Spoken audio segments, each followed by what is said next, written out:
पपीता का पौधा न्यूनतम 5 डिग्री सेल्सियस और अधिकतम 47 डिग्री सेल्सियस तक का तापमान सहन कर सकता है। इस कारण पपीता की खेती भारत के लगभग प्रत्येक राज्य के किसान भाई सफलतापूर्वक कर सकते हैं।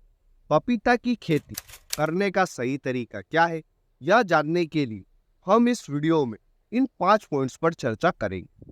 पहला, पपीता की खेती का सही समय। दूसरा, पपीता की उन्नत किस्में कौन कौन सी है।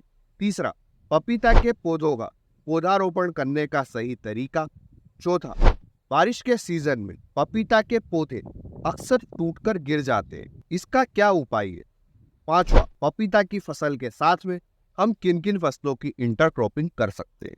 इसके साथ ही वीडियो के अंत में जानेंगे कि अगर हम 1 एकड़ में पपीता की खेती लगाते तो इससे हमारा कितना उत्पादन हो सकता है और हमारी कितनी आमदनी हो सकती है। इसलिए वीडियो को अंत तक जरूर देखें।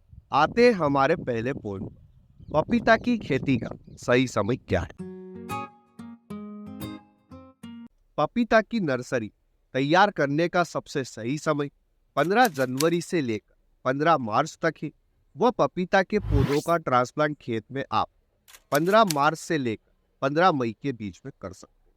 इसके अलावा आप 15 सितंबर से लेकर 15 अक्टूबर के बीच में पपीता के पौधों का ट्रांसप्लांट खेत में कर सकते हैं।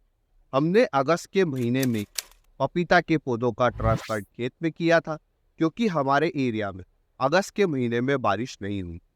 यानी कि आप आने वाले सितंबर व अक्टूबर के महीने में पपीता के पौधों का ट्रांसप्लांट अपने खेत में कर सकते हैं। सही समय का पता होने के बाद में हमें यह भी पता होना चाहिए कि पपीता की कौन सी उन्नत किस्में हैं। उन्नत किस्मों पर आने से पहले अगर आपने अभी तक इस वीडियो को लाइक नहीं किया है तो इस वीडियो को लाइक करें। हम इस वीडियो के ऊपर 1100 लाइक्स का टारगेट लेकर चलते हैं, तो फटाफट से लाइक करके टारगेट को कंप्लीट करें। जो भी किसान भाई हमारे चैनल पर नए हैं वे इसे सब्सक्राइब अवश्य करें। अब हम जानते हैं कि पपीता की कौन सी प्रसिद्ध किस्में हैं जिनसे हमें अच्छा उत्पादन देखने को मिलता है।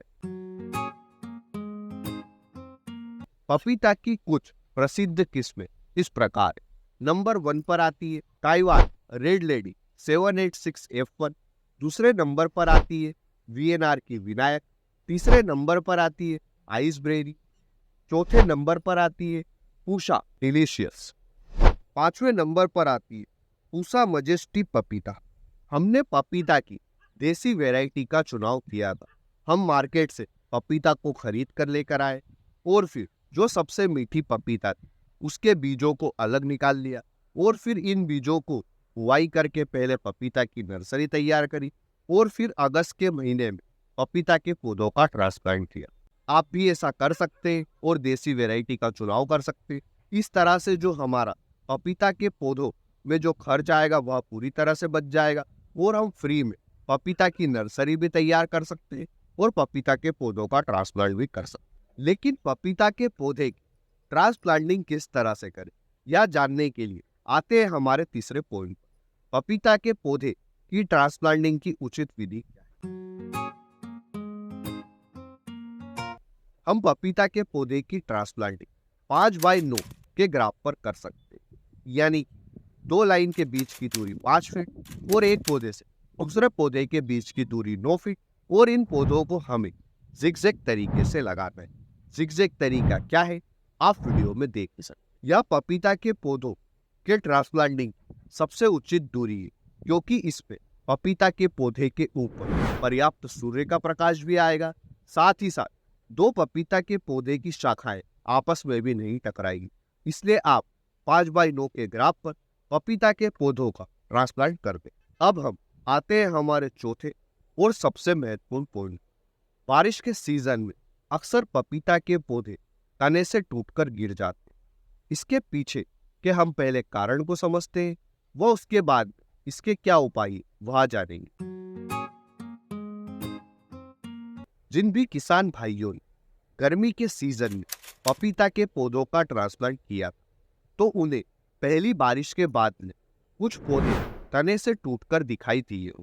ऐसा इसलिए हुआ है क्योंकि पहली बारिश के बाद पपीता के पौधे के तने से एक चिपचिपा पदार्थ निकलता है जो कि आगे चल फंगस का रूप ले लेता है, जिस कारण हमारा पपीता का पौधा तने से टूटकर गिर जाता है। अब हम इसके उपाय के बारे में जानते हैं। पपीता के पौधे तने से टूटकर ना गिरे, इसके लिए आप बोड़ो मिश्रण का पेस्ट पपीता के पौधे के तने के ऊपर लगा। किस तरह से हमें बोड़ो मिश्रण का पेस्ट बनाना है वह जानते हैं। आप घर पर ही बोड़ो मिश्रण का पेस्ट बना सकते हैं। इसमें 2 चीजें लगेगी। पहली नीला थोथा, दूसरी चूना अनभुजा। वह चूना जिसमें हम पानी डालते हैं तो उसमें गर्म उबाली आती है। 1 केजी नीला थोथा को बारीक पीसकर प्लास्टिक के बर्तन में लेकर 10 लीटर पानी में रात को ही मिला दें। सुबह 10 लीटर पानी में 1 केजी चूना मिट्टी के बर्तन में घोलें। इन दोनों को मिक्स्ड करके इसके पेस्ट को बारिश आने के पहले पपीता के तने पर लगा दें, जमीन की सतह से लेकर 5 इंच तक। बोड़ो मिश्रण के पेस्ट को आप बारिश आने के पहले ही लगा दें और जब पहली बारिश के बाद यह धुल जाए तब आप इसे दोबारा अपने पपीता के पौधे के तने के ऊपर लगा दें। इस तरह से बारिश के सीजन में जो हमारे पपीता के पौधे तने से टूटकर गिर जाते हैं उनसे आपको सुरक्षा प्रदान हो। अब हम आते हैं हमारे 5वें पॉइंट के ऊपर। पपीता की फसल के साथ हम किन किन फसलों की इंटरक्रॉपिंग कर सकते हैं। पपीता की फसल एक ऐसी फसल है जिसके साथ में हम अलग अलग सीजन के हिसाब से 8 से 10 फसलों की इंटरक्रॉपिंग कर सकते हैं। जैसे गर्मी के सीजन में हम पपीता की फसल के साथ में करेला, मक्का की सफल इंटरक्रॉपिंग कर सकते हैं। वह बरसात के सीजन में पपीता की फसल के साथ में हम मिर्च, प्याज, गेंदा की सफल इंटरक्रॉपिंग कर सकते हैं। और ठंड के सीजन में आप पपीता की फसल के साथ फूल गोभी और पत्ता गोभी की इंटरक्रॉपिंग कर सकते हैं। यानी कि अगर आपने अपने 1 एकड़ के खेत में पपीता की फसल लगाई है तो आप अलग अलग सीजन के हिसाब से पपीता की फसल के साथ में इन फसलों की इंटरक्रॉपिंग करके आपको जब तक पपीता की फसल से उत्पादन व आमदनी नहीं मिलती है तब तक आप इन फसलों से उत्पादन और आमदनी लेकर अपना रोजमर्रा का खर्च निकाल सकते हैं। इस तरह से आपका एक साथ पपीता की फसल के ऊपर जितनी भी लागत आती है उसका लोड भी नहीं आएगा और आपका पैसों का रोटेशन भी बना रहेगा।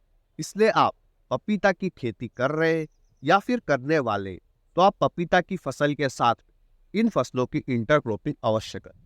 इन फसलों की पपीता की फसल के साथ में इंटरक्रॉपिंग करने का सही तरीका क्या है, इस पर मैंने डिटेल में एक वीडियो बनाया है जिसे आप ऊपर दिए गए आई बटन पर क्लिक करके देख सकते हैं। अब हम वीडियो के अंत में जानते हैं कि 1 एकड़ में अगर किसी किसान भाई ने पपीता की फसल लगाई तो वह उससे कितना उत्पादन ले सकता है और उसकी कितनी आमदनी हो सकती है। अगर उस किसान भाई ने ताइवान रेड लेडी 786F1 पपीता की किस्म का चुनाव किया है तो ट्रांसप्लांटिंग के 2 से 3 महीने के बाद में फ्लावरिंग आने लगती है, वह चौथे महीने से फ्रूट बनने लगती है और आपको 7 से 8 महीने के बाद हार्वेस्टिंग मिल जाती है, जिससे 2 से 2.5 सालों तक 480 क्विंटल के आसपास पपीता की फसल से आपको उत्पादन देखने को मिलता है। यह 2 से 2.5 सालों का उत्पादन है जो कि ताइवान रेड लेडी 786F1 पपीता की फसल की समय साइकिल 3 साल की ही है, जबकि देसी वैरायटी से आप कई सालों तक उत्पादन ले सकते हैं। पर हम यहाँ पर ताइवान रेड लेडी 786F1 पपीता की फसल से जो हमें उत्पादन मिला था हम वही लेते और हमारा उत्पादन हुआ था 480 क्विंटल। अब हम बात करते हैं आमदनी। तो पपीता का हमें अच्छा मंडी थोक भाव कभी भी देखने को नहीं मिलता है।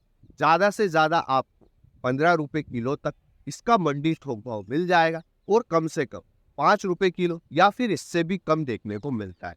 इसलिए हम इसका एवरेज मंडी थोक 10 रुपये लेते हैं। हमारा उत्पादन हुआ था 480 क्विंटल। 1 कुंटल में 100 किलो होता है और 1 किलो का मंडी थोक भाव हमने लिया है 10 रुपये। इस तरह हमारी आमदनी हुई 4,80,000 रुपये। यानी कि 2 से 2.5 साल 1 एकड़ ताइवान रेड लेडी 786F1 पपीता की खेती से आपकी आमदनी 4,80,000 रुपये के आसपास हो सकती है। इस वीडियो के माध्यम से अगर आपको कुछ भी नया सीखने को मिला है तो आप इस वीडियो को ज़्यादा से ज़्यादा लाइक करें और इसे शेयर भी करें। और अगर आप हमारे चैनल पर नए तो इसे सब्सक्राइब अवश्य करें। धन्यवाद किसान भाइयों। जय जवान जय किसान।